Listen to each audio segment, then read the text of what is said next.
పవన్ కళ్యాణ్ ఉద్దేశించి కొన్ని సంచలనమైన వ్యాఖ్యలు చేశారు. అసలు రాజకీయాల పరంగా ఇలాంటి అనుభవం లేదని. సో ఆ వ్యాఖ్యలు మీరు ఏ విధంగా చూస్తున్నారు?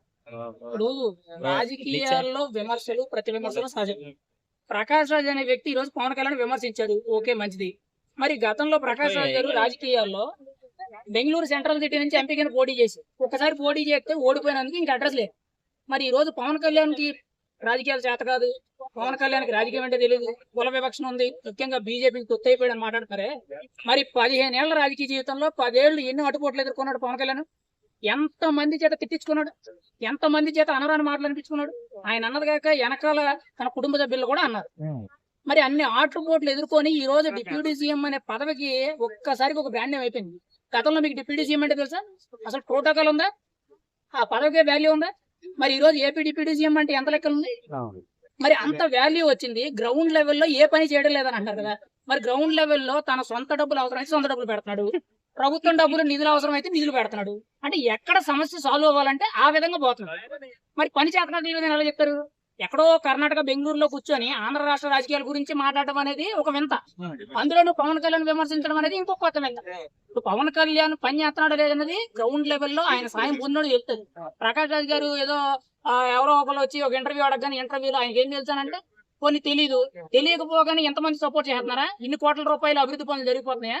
గ్రౌండ్ లెవెల్లో ఇప్పుడు మంచినీటి సదుపాయాలు కానీ, గ్రామాల్లో రోడ్లు కానీ, డ్రైనేజీలు కానీ, ముఖ్యంగా ఫార్మింగ్ పాండ్స్ కానీ, లేకపోతే పశు సంవర్ధక శాఖ కానీ, ముఖ్యంగా అటవీ శాఖ కానీ, వీటిల్లో మార్పులు ఎలా అవుతున్నాయి? మరి అంటే ఇప్పటి వరకు ఈ మార్పులు వచ్చినవన్నీ కూడా ఏదో గాలిలో మ్యాజికల్ చేతి అవుతున్నాయండి. ప్రకాష్ రాజ్ గారు మాట్లాడేటప్పుడు తెలుసుకోవాలి. ఇప్పుడు ఆయన గొప్ప నటుడై ఉండొచ్చు. ఇప్పుడు గతంలో నేను చెప్తాడు ఒక డైలాగు, నేను మోనార్కుడిని, నన్ను ఎవడో మాట్లాడన్నట్టు ఆయన విధానం ఆయనకు ఉండొచ్చు, తప్పులేదు. కానీ ఏంటంటే ఒక పని జరిగిందా జరగలేదు అనేది క్లుప్తంగా తెలుసుకోవాలండి. పవన్ కళ్యాణ్ ఇప్పుడు ఆయన మాట మాట్లాడాడు, నేను ఓపెన్ చెప్పాను. ప్రతి దాని గురించి కూడా కులం గురించి మాట్లాడుతున్నాడు, మతం గురించి మాట్లాడుతున్నారు అన్నారు. ఇన్నిసార్లు పవన్ కళ్యాణ్ కులం గురించి మాట్లాడాడు, మతం గురించి మాట్లాడాడు. ఏ రోజైనా కానీ పలానా మతాన్ని తప్పు పెట్టాడా, తిట్టాడా, ఎవరినైనా కించపరిచాడా? ఎవరిని అన్నాడు? హిందూ మతాన్ని ఎవరైతే వ్యతిరేకిస్తూ మాట్లాడుతున్నారు. గతంలో తమిళనాడు డిప్యూటీ సీఎం ఒక వైరస్ తో పోల్చాడు, హిందూ మతాన్ని అంతం చేస్తున్నాడు. ఎంఐఎం పార్టీ అధ్యక్షుడు అక్బరుద్దీన్ ఓవైసీ హిందువులందరినీ కూడా చంపేస్తానని చెప్పి ఓపెన్ స్టేట్మెంట్స్ ఇచ్చారు. మరి ఇలాంటి స్టేట్మెంట్స్ ఇచ్చిన వాళ్ళందరినీ కూడా పవన్ కళ్యాణ్ వ్యతిరేకించారు. అంతే లేకపోతే క్రిస్టియన్ మతం తిట్టాడు ఎక్కడైనా, కొన్ని దేవుడిని ఎక్కడైనా తప్పు పెట్టారా, కొన్ని ముస్లిం మతాన్ని ఎక్కడైనా తిట్టారా? లేదు కదా. మరి పవన్ కళ్యాణ్ ఎందుకు ఇప్పుడు ఈ కుల రాజకీయాలు చేస్తాను, మత రాజకీయాలు చేస్తాను మాట్లాడుతున్నారు? ఉన్నదాన్ని ఉన్నట్టు మాట్లాడుతున్నారు. మనల్ని మనం గౌరవించుకోవాలి, పక్కనోడికి మర్యాద ఇవ్వాలి. మనం మర్యాద ఇవ్వకుండా మనకి ఎవరు రెస్పెక్ట్ ఇస్తారండి? దేనికైనా ఒక విధానం ఉంటుంది కదా. ఇప్పుడు ఆయన అనేది సరిపోయిందా?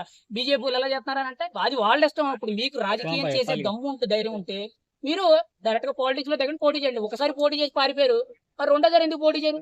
ప్రకాష్ రాజ్ గారు సినిమాలకే పరిమితమైన ఆయన విమర్శలు చేసినంత మాత్రాన అవి వాస్తవాలు అనుకోవాలి. ఒక రకంగా చెప్పాలంటే పనికిరాని విషయాలు.